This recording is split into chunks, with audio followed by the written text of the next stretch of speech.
안녕하세요. 진아킴입니다. 오늘은 대학에 원서를 낼 때 입학사정관을 짜증나게 하는 실수들에 대해서 짚어보도록 하겠습니다. 대학에 원서를 낼 때 지원자의 목표는 입학사정관의 마음을 움직여서 입학 허가를 받아내는 것입니다.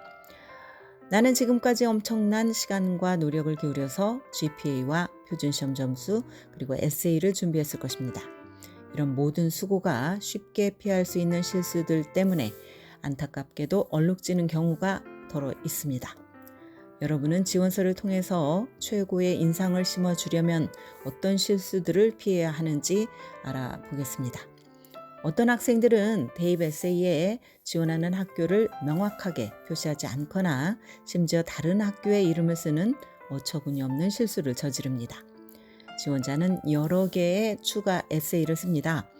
입학사정관들도 이 사실을 잘 압니다. 그러나 내가 특정 학교에 지원을 한다면 이 학교에 진심으로 관심이 있다는 것을 보여주는 것이 매우 중요합니다. 그러므로 A 학교에 낼 에세이를 쓰고 있다면 이 학교에 대해서 상세한 정보와 관심을 담아야 합니다.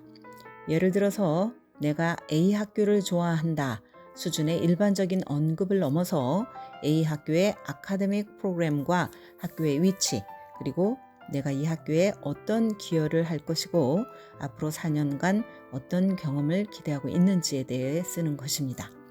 이렇게 하면 입학사정관이 눈여겨볼 수밖에 없습니다. 에세이의 목적은 지원자가 학교 캠퍼스에서 생활을 할 때 어떤 모습일지 전체적인 그림을 그려내는 것입니다. 그러므로 학교에 대한 디테일을 에세이에 담는 것은 그림을 완성하는 데 큰 도움이 됩니다. 지원자들이 범하는 가장 기가 막힌 실수는 A 학교에 대한 에세이를 내면서 B 학교의 이름을 언급하는 것입니다. 입학사정관들이 황당하지 않겠습니까? A 학교에 오고 싶다면서 B 학교가 나의 탑 초이스라고 말하는 셈이니 말입니다. 그러니 여러 개의 원서를 쓰면서 일부 에세이를 재활용하더라도 이런 실수가 없는지 반드시 더블, 트리플 체크를 해야 합니다. 대학별 추가 에세이의 토픽을 꼼꼼하게 읽지 않고 질문에 대해서 다소 빗나간 답변을 하는 경우도 합격 가능성을 떨어뜨립니다. 이렇게 하면 입학사정관들은 지원서의 모든 질문을 신중하게 읽고 대답할 의지도 없는 지원자가 어떻게 대학의 수업을 제대로 해낼 것인가 하는 의문을 갖게 됩니다. 또한 지원서를 작성한 뒤에 교정을 보는 것도 필요합니다.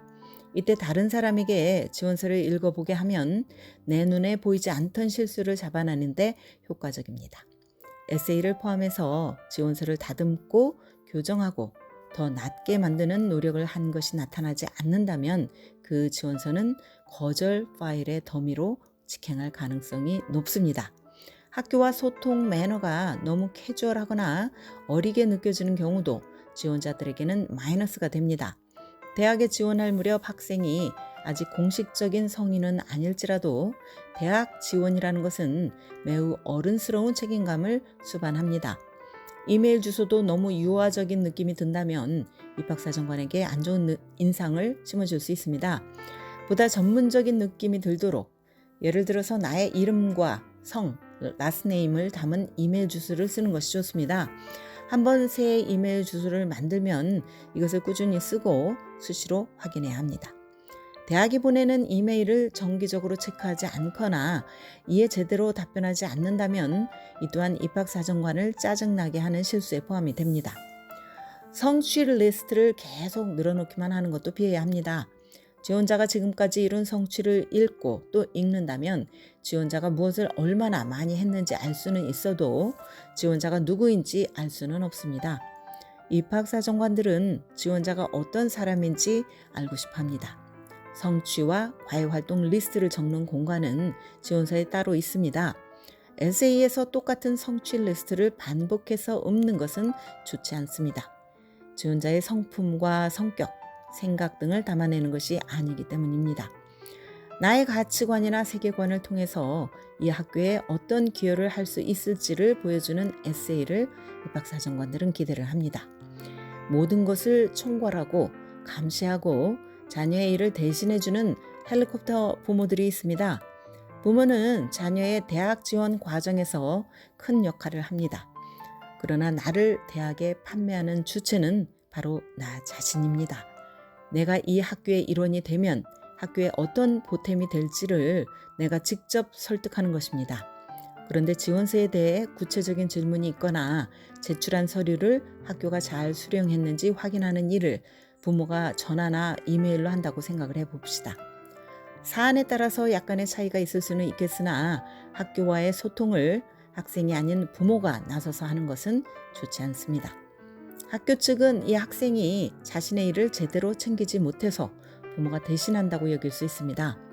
지금 이럴진데 이 학생이 대학에 오면 마주칠 모든 새로운 책임감과 독립성을 도대체 어떻게 스스로 관리할 수 있을까라는 의문을 갖게 될 것입니다. 결론적으로 입학사정관의 목표는 지원자와 학교 간의 핏을 찾는 것입니다.